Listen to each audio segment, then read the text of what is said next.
Welcome to Beacon of Creation, a weekly podcast on game design through the lens of Magic the Gathering. I'm Tim. And I'm Fblthp. We got you back. We got you Universes Beyond mode. You've come through a portal from Ravnica into Gotham. Yeah, it's crazy. It's also a ecumenopolis, I think it's just a giant city. It's like a plane that's all one city. I guess Ravnica to Gotham. Yeah. All right. It shares similarities, but is also very, very different. I am totally lost as per usual. We're going to be talking a little bit about a project that you worked on during Moxtober, which sounded like sort of a jumping off point for this project more than like a strict Moxtober project. But you reached out and you wanted to talk about some of these cards, and I looked at them and they were cool. So we scheduled the episode and we're going to talk through some of these Gotham villain cards that you designed. So I'm not sure if you're aware of the show Gotham, but that's a major piece of media that I consumed during the pandemic. Oh, and I fell in love with all of the origins of the different Batman villains. And through that show, I began to explore different Batman medias, like the Nolan trilogy, as well as a few comics here and there, and just watching a lot of YouTube. The Gotham show, that was sort of, it's like young Bruce Wayne or who's the main character of that? I think the main character is James Gordon, the commissioner. Oh, okay. But it's set in a much earlier than the Batman stories of different media. Just we focus on the story of Commissioner Gordon and a very young Bruce Wayne. Like before he even is Batman. Yes, sort of. It's very much focused on the transition and the origin of many of the great villains and heroes that we know today. Alrighty. Do you think Gotham's a good place to get started with all these characters? Was it fun to learn about the Penguin and Riddler and stuff like that in a more grounded way? I think for sure, yes, definitely. I think the best two characters from the show are exactly what you just said. The Penguin and the Riddler. Those are phenomenal villains. Everyone else, was serviceable, but those two knocked it out of the park. Okay. Maybe we should do Riddler to start.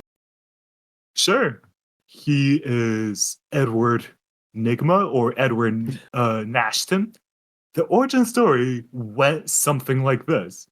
He was always sort of bullied or outcast until one day the teacher told him about this puzzle competition where the winner gets like a prize and gets fame and glory.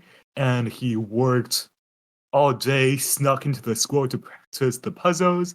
And he was just really good at solving the puzzle, but also he cheated and lied his way through. Oh, okay. The Riddler, usually the idea is that he's kind of like the super plan ahead.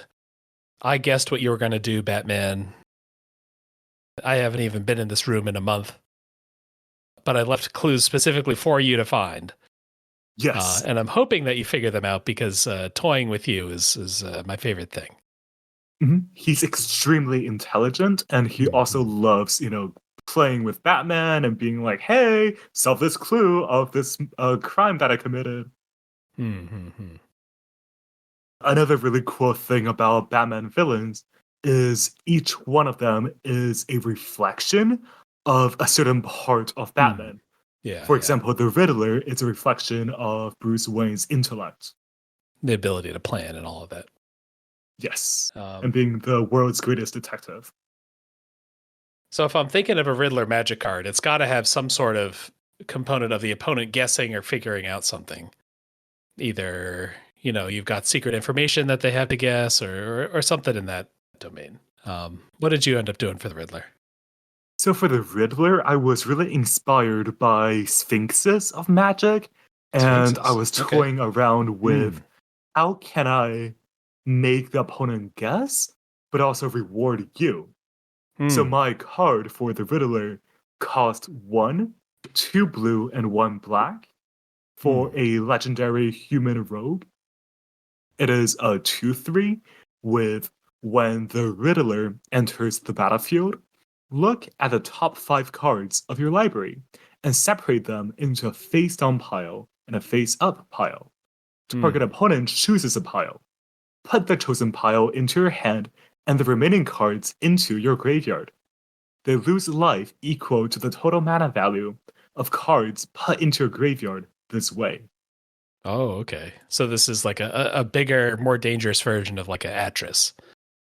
Yes. It's like a fact or fiction. I'm going to get some cards. There's some face up info, some face down info. They pick a pile. They lose life to the total mana value of cards put in your graveyard. So the cards you don't get.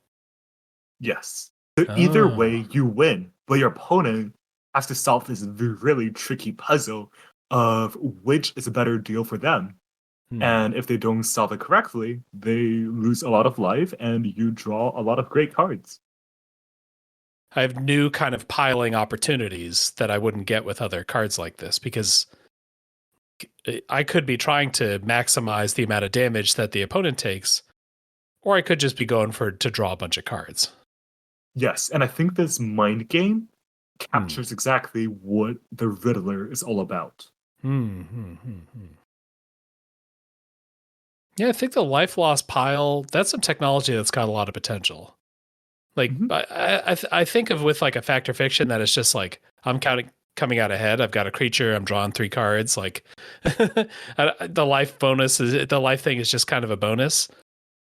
You could maybe tune this up further where it becomes even less about drawing cards and even more about just tricking your opponent into causing their own doom. Yes, exactly. And I love how cruel and wicked this puzzle is. Yeah, the life loss changes a lot about this effect that, I don't know, how many fact or fiction cards have there been? 10? Yeah, something like that, yeah. Yeah. And this is a nice new aspect to it. I guess another kind of classic guy that I saw you designed a card for was the Scarecrow. Yes. The Scarecrow uses sort of, I think, fear gas or something. Some sort of chemical that like makes people really susceptible to suggestion or fear or something like that. Combined with like a really creepy mask to just scare the crap out of people. Exactly. So Dr. Jonathan Crane was a psychologist at this great university who was obsessed with studying fear. He was conducting some experiments, which unfortunately was not ethical, and he was fired. And then he donned the persona of a Scarecrow. What I'm expecting here is that this is definitely not going to be a raw power card. This is not a big burly guy. This is someone who's manipulating other people into doing something. That's what I want to see out of a Scarecrow card. Yes, exactly. Being very susceptible to fear and just being scared and everything about the amygdala. Okay. All right. So the card that we've got here, this is another Dimir card, actually. We've got 1 blue black, so 3 mana for a 1/3.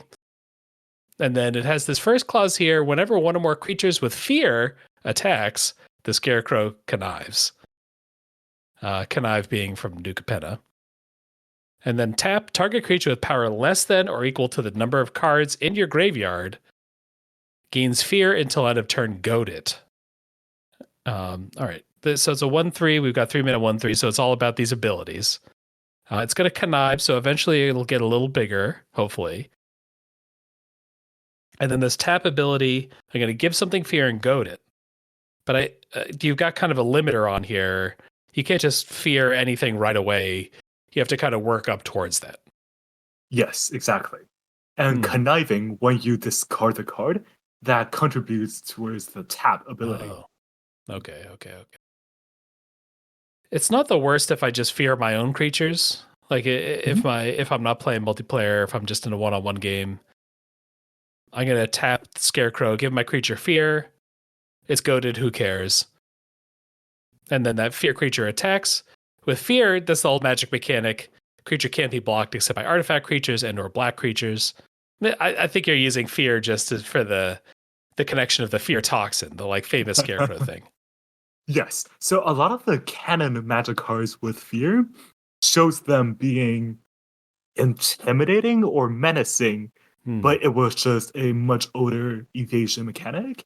However, with my card, not only is it a reference to the fear toxin, it's also a way to show the Scarecrow scaring and causing fear onto others.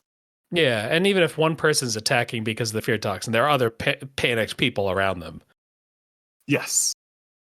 I remember, I think it was in Batman Begins, the Scarecrow was one of the movie appearances of Scarecrow. Whenever that was kind of shown, someone had like, it would always show whoever was afflicted by it, whoever they're looking at, their face or whatever looks much more intimidating than normal. Everyone looks more scary when this toxin's in the air.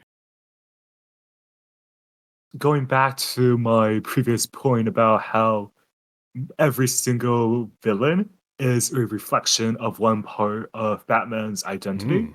The Scarecrow reflects how the Batman uses fear to inflict, fear into the hearts of criminals. But the Scarecrow as a villain does it to heroes and normal civilians. Yeah, one of Batman's tools is sort of like, I'm up in the rafters and I'm going to drop down and grab one of the bad guys. And then everyone else is like, where did that guy go? And then they're all scared. Yes, exactly. Scarecrow's doing it with a chemical boost more so than with I don't know, stealth, but yeah, the same sort of vibe. I guess that's sort of like Batman mirror thing is a good way of I don't know, just like acknowledging or incorporating that a main character in a comic book series that goes on for 50 years is going to have like every personality trait at some point. True. Well, he's smart. He's handsome. He's rich. He's a martial artist. He is good at technology. He's a good driver. He can use weapons and gadgets. Like there's all these different things because, over time we got to give him more stuff to do. And so we got to have bad guys that also can reflect different portions of that kind of superhero suite. Yes, exactly.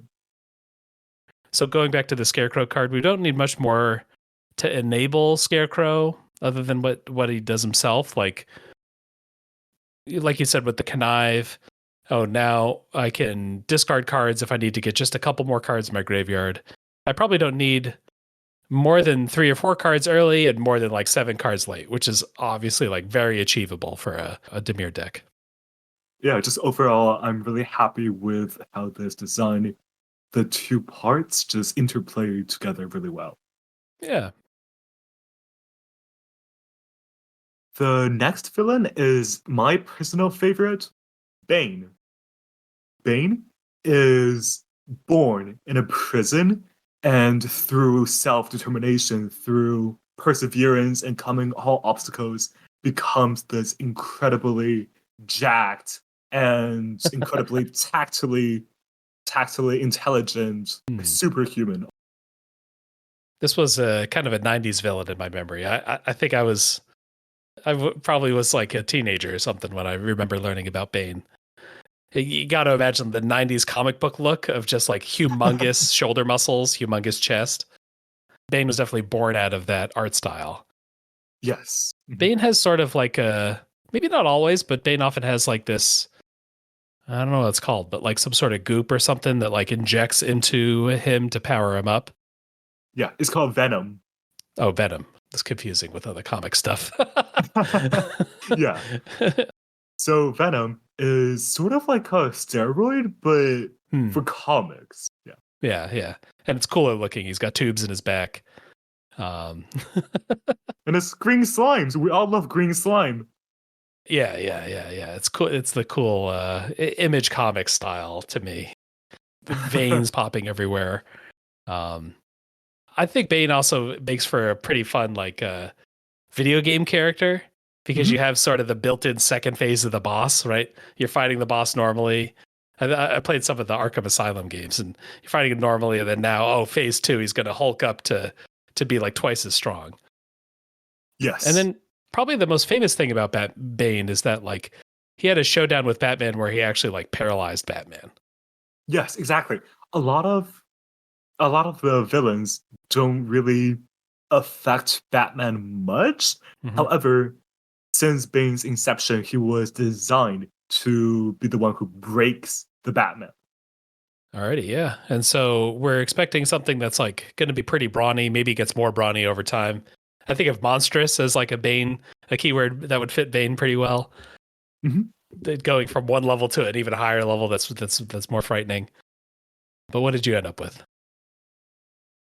Bane is a black, red, green 3/3 human warrior with haste. Whenever Bane enters the battlefield, he fights target creature you don't control. Hmm. Whenever a creature dealt damage by Bane this turn dies, put 2+1/+1 counters on him. Oh, okay. So you have to be a little opportunistic with Bane. This is not just like a 7/7. We've got a 3/3 here. If you deploy it just right, you see a 2/3 on the battlefield or something like that. You catch Batman when he's weakened. Maybe you deadweight Batman first in magic terms. Bane comes out, fights target creature you don't control, gets bigger, and then has haste so they can start dealing some damage right away. Yes. But you got to pick your spot. You're not going to win right away if you just try to flop the card down.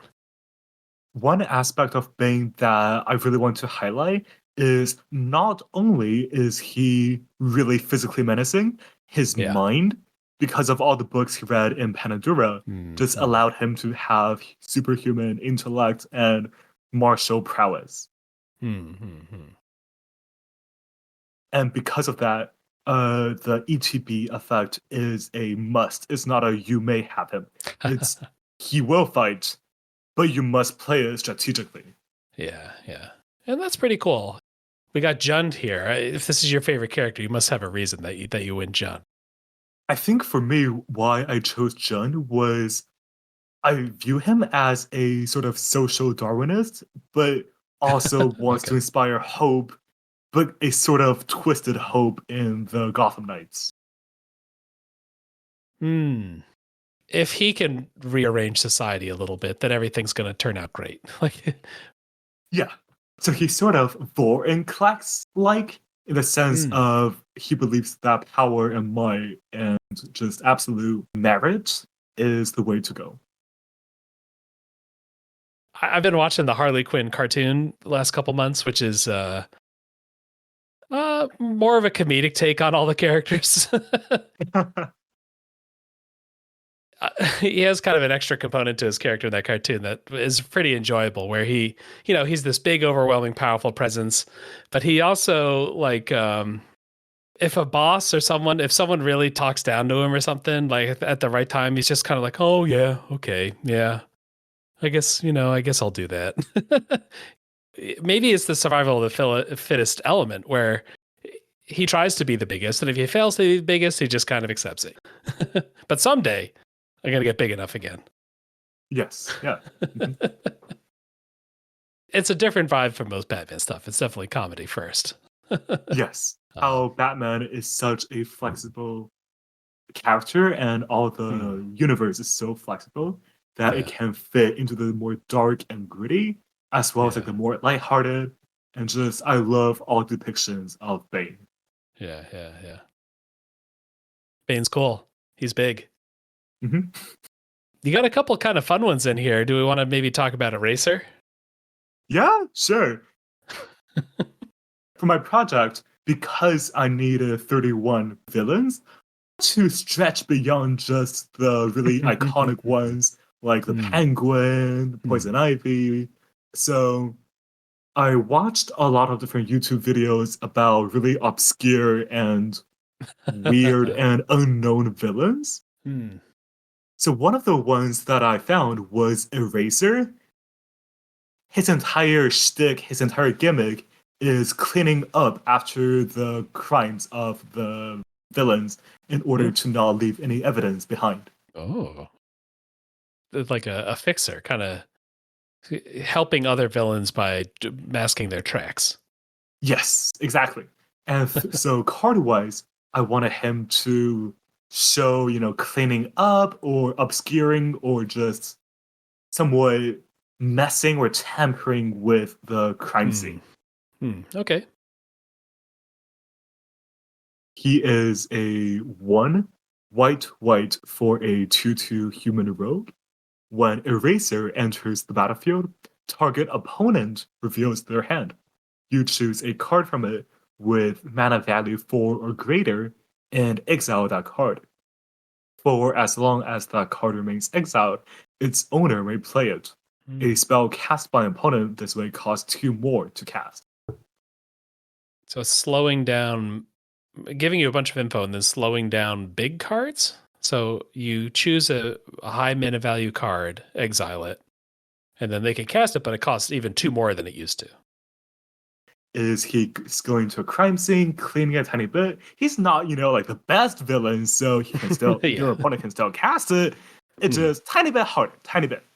Making it hard for the heroes to swoop in because the heroes are all expensive. Mm-hmm. I gotta imagine like a Wonder Woman or a Superman would be a 5 or 6 mana card, so we could slow them down. Just kind of abstractly, what's the perfect mana value for Batman? What do you think? So, funny story. What I intend to do with a Batman focused set or project is to be inspired by Lord of the Rings and how Lord of the Rings have different versions of the same character. Batman has a lot of different versions or a lot of different identities and faces that he plays. I don't believe there's a certain perfect mana value for him, just a lot of different cards, some showing him to be the world's greatest detective, some showing his martial prowess, stuff like that. We need like the outer space Batman for when they've done that in the comics. We need the heavy armor future Batman who has to fight like aliens on planet Earth. We need Earth all the different Batmans. Yeah. Okay. Alrighty. Yeah, Eraser. Definitely a goofball of all the pictures that pop up when I was searching for him. He's wearing like an eraser pencil and eraser helmet. Yeah, he's really goofy looking. So we're I guess like slowing down a big thing. Does that make this ability even more white if you're preventing like large things from being cast? Yes. I was inspired by the battles from Mart of the Machines. Oh, okay. There is a white battle called something for Gobakon, the plane where Teo was from. Okay. And I guess like white has had like destroy a creature with power 4 or greater. This is kind of not quite the same thing, but it's a cousin of that kind of effect. Yeah, I 100% agree. I guess we've been talking about the Harley show, so maybe we can jump into you've got a partner pair of Harley Quinn and the Joker. Maybe kind of like you were talking about earlier. If you had, a Universes Beyond full blowout of DC stuff, you would have more than one Joker card. But here we've got Joker as he is a partner to Harley. They're both Rakdos. Harley here has Menace and has Ward of Torment yourself. And then when she attacks, Torment the defending player. And Torment here, you're defining they lose 3 life unless they discard a card or sacrifice a non-land permanent. Yes. That's like Torment of Hailfire. There's some like Amonkhet cards that had that. Is that right? Exactly. Yeah. So the ward, instead of tormenting yourself, as in instead of the owner of Harley Quinn, torment yourself as the caster of the spell that's targeting Harley Quinn. So if you want to kill her, you have to pay a little. Pay a little bit, yeah. Torment feels like the most slap on the wrist ward. You have 3 choices. You could just lose 3 life. You could do a couple other things if you really need to. But we do have the other half, which is the Joker. Joker's just a big 4-mana 4/4 with the partner with Harley ability. And then also, if an opponent would be tormented, they're tormented 2 additional times instead. So this is where we're seeing, well, why does Ward Torment matter? Well, Ward Torment matters because you have to do it 3 times. Yes, which is terrifying. Yeah. Now we're starting to get into a real cost, losing 9 life or losing real cards. And the reason why I chose 2 additional times was because Torment has 3 options. It felt fitting for the opponent to be tormented 3 times. That makes sense to me. I could imagine if there's a set where you can put 17 Torment cards in your deck, then you start to have the Torment theme deck. Because Harley Quinn was an acrobat or a gymnast in a few of her portrayals, I Yeah. thought it was fitting for her to be evasive and Hmm. like more agile than the Joker. Yeah, yeah. She would also have multiple expressions probably Mhm. because there's sort of Harley Quinn as partner in crime with the Joker, and then there's Harley Quinn as like psychiatrist to Arkham Asylum. Yes. So you'd probably have some sort of like blue red or something. I don't know what a psychiatrist, a villain psychiatrist would be, but you'd have some other version of Harley maybe that is more focused on a different aspect of the character. Mhm. Um, And I love how long the history of the Batman universe has been and yeah, how all the beloved characters has many different interpretations. yeah, So every interpretation is for somebody out there. yeah, yeah, yeah, yeah. I was just looking through a bunch of the Lord of the Rings cards today, and I think the part that is weird when you're looking back on the Lord of the Rings set are some of the uncommon versions of the characters. They sort of serve a purpose where you get to actually see Arwen, you get to actually see Gandalf or whatever. But it's Mhm. kind of weird to look at like a cool, powerful card like Arwen and see like the uncommon version. Like, I don't know, what kind of deck am I actually putting this in? A draft deck. That's pretty much it. Yeah, right. What do you want to jump to next? I would love to talk about the Mad Hatter, which Mm, is the only silver bordered card in the 32 villains. So let me give you a little background about the Mad Hatter. yeah. His name is Jarvis Thatcher. He's inspired by the Alice in Wonderland character, of course, and he's very different than all the other villains. In a few of the different medias, he can do some like mind control things. Yeah, yeah. He can also break the fourth wall and just Oh. be very interesting. Hmm. Yeah, I guess when you have the character that's a little loony, Mhm. I think of Deadpool as a comp for Mad Hatter sometimes, where it's like plausible that they may or may not know that they're in a comic book. They're either just saying weird stuff or they do kind of know what they are. Right. No one believes in me. No one thinks that I'm as cool as I think I am. So I'm going to show them. Mhm. Because of how loony, as you mentioned, the Yeah. Mad Hatter is, I wanted to capture his, silver bordered side and just make him Hmm. feel really distinct. So the Hmm. card I went with him is a 3 blue black 1/3 human hatificer, a guy who just wears hats. Okay. Okay. He says, you may choose not to untap Mad Hatter during your untap step, and then blue black tap. For as long as Mad Hatter remains tapped, gain control of target creature with power less than or equal to the number of creatures you control that has a hat, plus the number of hats you're wearing. Hmm. Yeah, that's classic unenergy to me. The number of hats you're wearing. Yes. Silver border energy. White Black in Infinity had a Oh yeah, that's true. Yeah. hat and art Hmm. type host energy, Hmm. and I thought that was really fitting for the Hatter. Hmm. Hmm. Hmm. And then we've got what was the old card? Old Man of the Sea. Is that the Arabian Nights card? That's like you could choose not to untap. Hey, you can gain control of this thing if it's smaller than the old man. And here you Yeah, can gain control of a yeah. thing that's less hat worthy than you are.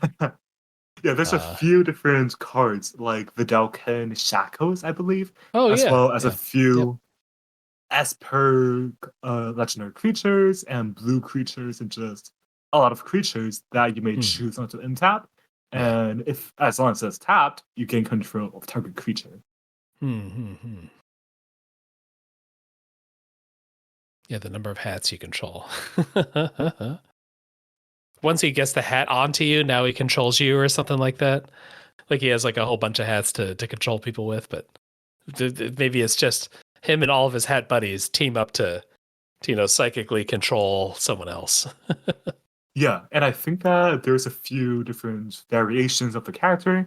Yeah. And in Gotham, the show I was referring to earlier, Oh yeah, how he yeah. controls people is both through just like hypnotization and through Mm, using words and being really wise in the way he crafts his speech, as well as through the psychoactive tea at his tea parties.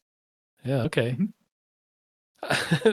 Looking around, I also another kind of thing that happens with a lot of Batman villains is they'll have a bunch of thugs that are all dressed themed the same way as the bad guy. Yes, yes. If you work for the Penguin, you might have to wear penguin or at least like a Arctic themed clothing. You might have to dress as a clown if you work for the Joker. That Hatter, yeah, you're probably putting a hat on. Yes, and I know that a few of his henchmen are Alice in Wonderland themed. For Yeah. example, Tweedledee and Tweedledum are two Hmm. of his iconic henchmen. Love that. Mhm.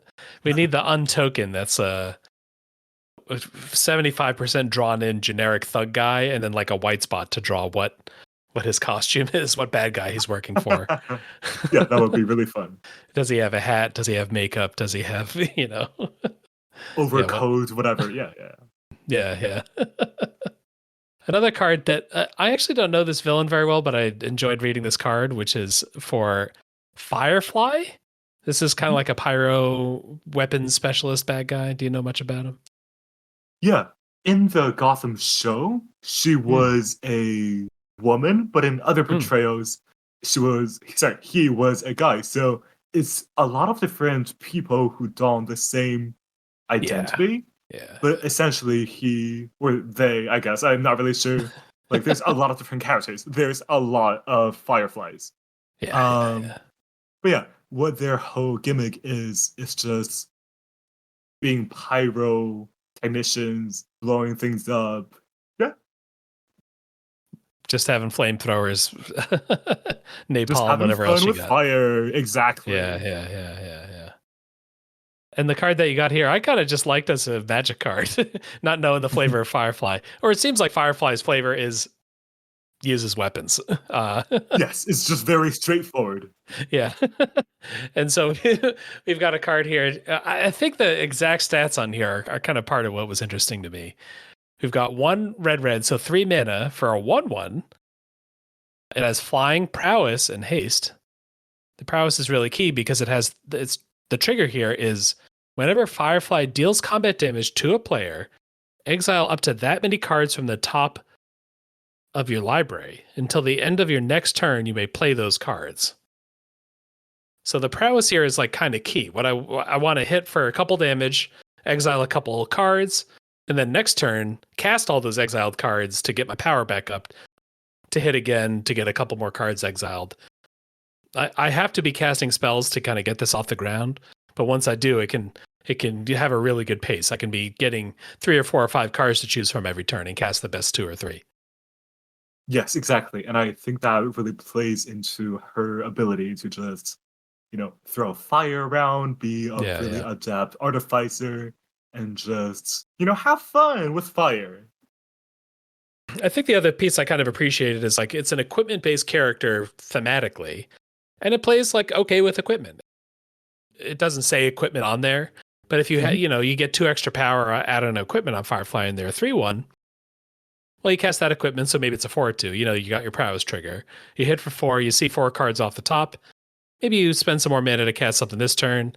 Oh, next turn I got some spells left. Let me equip another thing. Or let me just cast a couple burn spells. And then I'm going to hit Yes. again, get some more cards. And so the equipment like allows me to guarantee that I'm going to be seeing 3, 4, 5 cards every turn. One thing that I wanted to make sure with all my villains is to make sure that they're playable as commanders. Hmm. With Firefly, I'm imagining her to be sort of feather like, where you're just casting a Okay, bunch yeah. of cantrips and things, where you get to boost her up, attack for more damage, draw Hmm. more spells, and yeah, Mm-hmm. just go out of control. Hmm. Yeah, it keeps the cards flowing. I think like this would have the weaknesses of other kind of mono red commanders that you sort of have to pack in a lot of small ball spells in order to Mhm. trigger things enough times.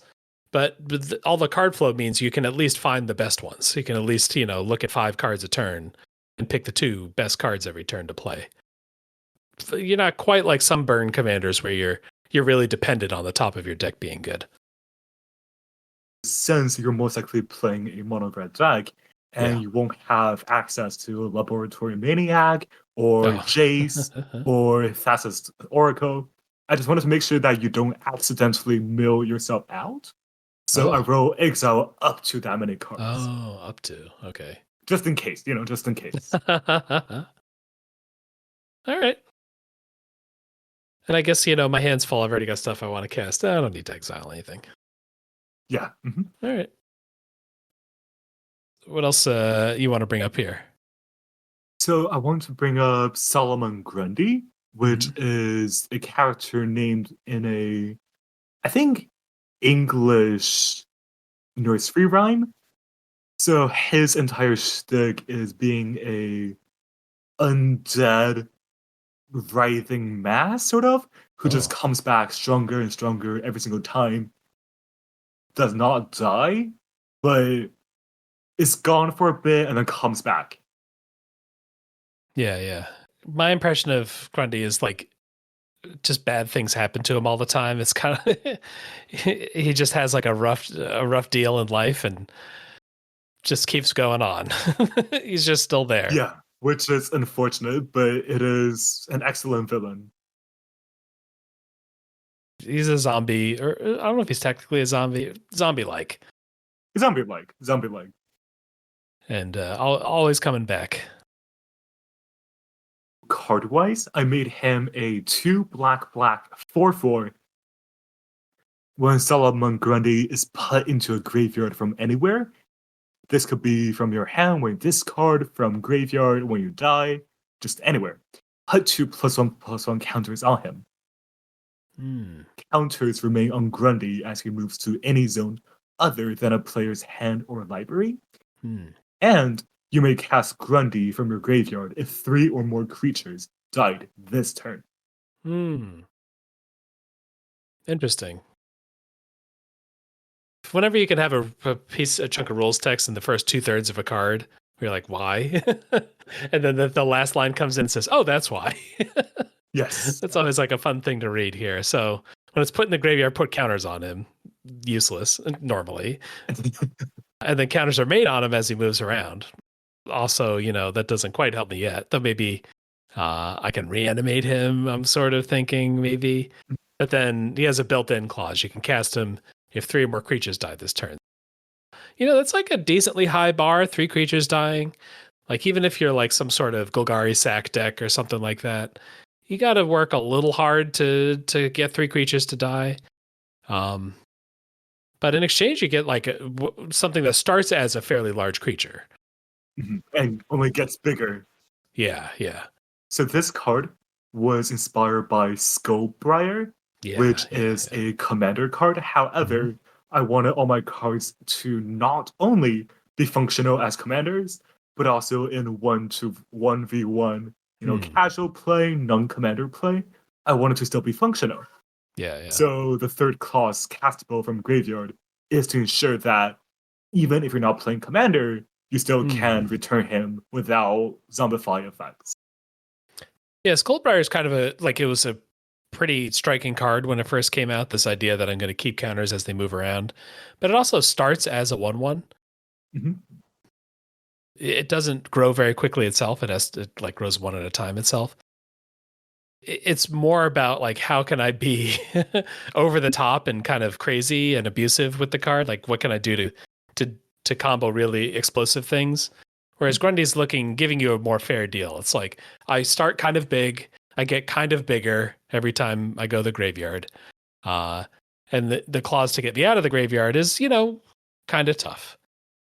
I get a bigger baseline, but a little bit less, I guess, explosiveness. Right.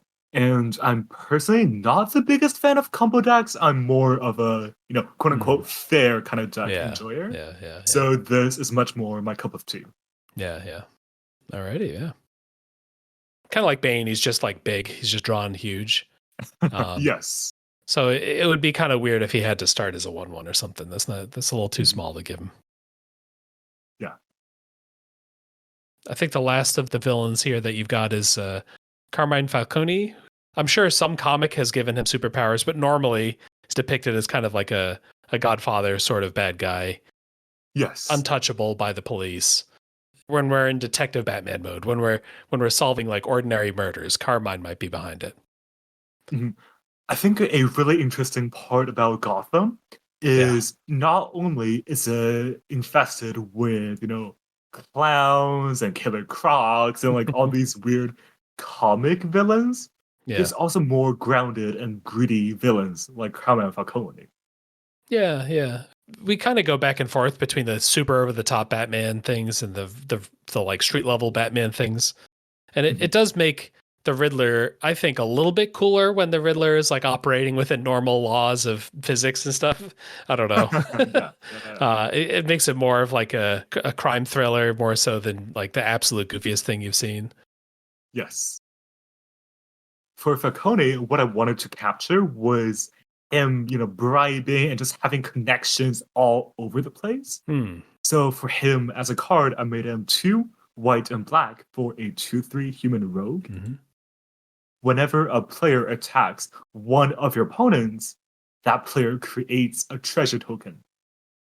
Whenever you cast a creature spell, if mana from a treasure was spent to cast it, you draw a card and you lose 1 life. Hmm. So this is the like symmetrical as long as you don't mess with me kind of thing with this first trigger here. Whenever a player attacks one of your opponents, so whenever you attack one of your opponents, or one of your opponents attacks one of your other opponents, they get a treasure. And Yes. how would this work? Would you get multiple treasures if you attacked multiple opponents? I don't believe so. Okay. I mean, you made the card, so whatever you would like it to do is good with me. Yeah, so I am giving my opponents like a little bit of a reason to attack around a treasure token. Mana is really appealing, on turn 4, 5, 6, 7 in a commander game.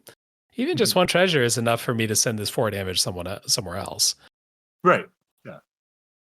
Once a big bad guy comes for him, once a Joker is after Falcone, he's like he's not gonna have a good chance against like a supervillain. But until we get to that stage of a game, until it is that intense, he has got Falcone's got a lot of sway. Yes.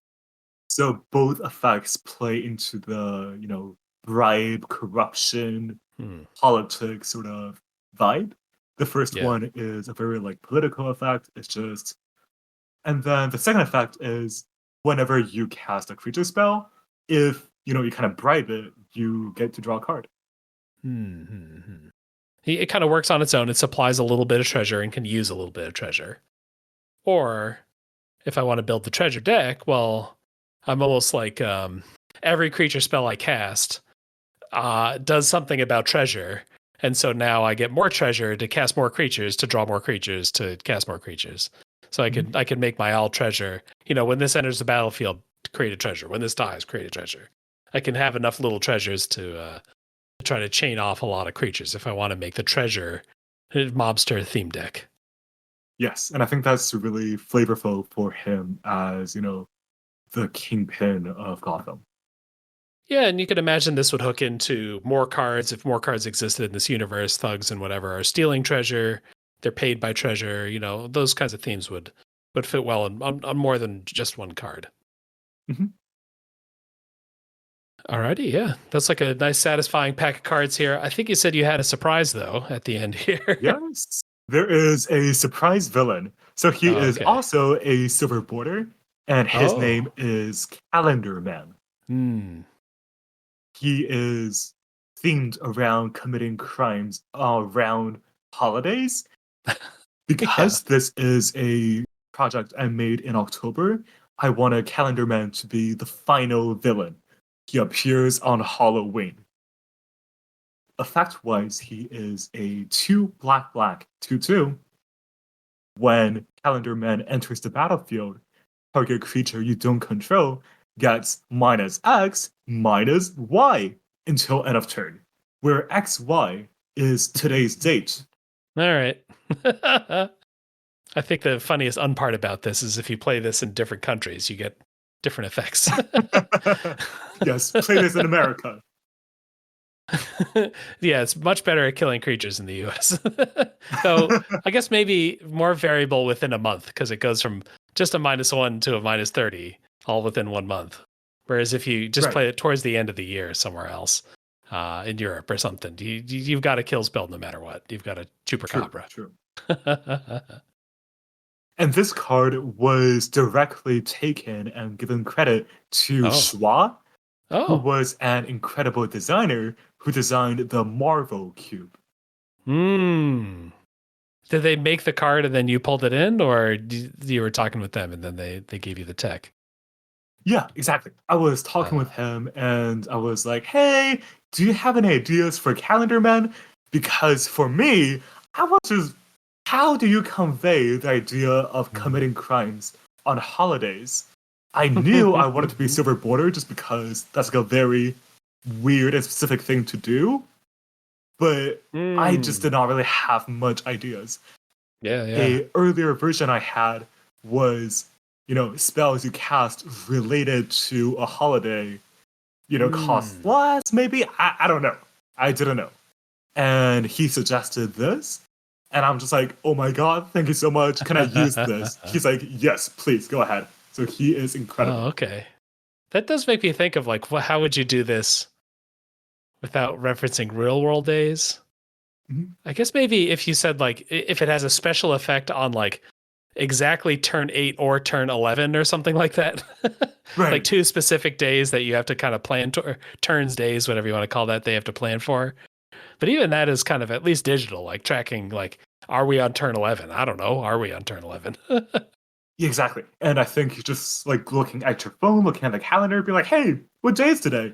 Is much simpler than, hey, what turn are we? Do we like go back? Whatever, blah, blah, blah.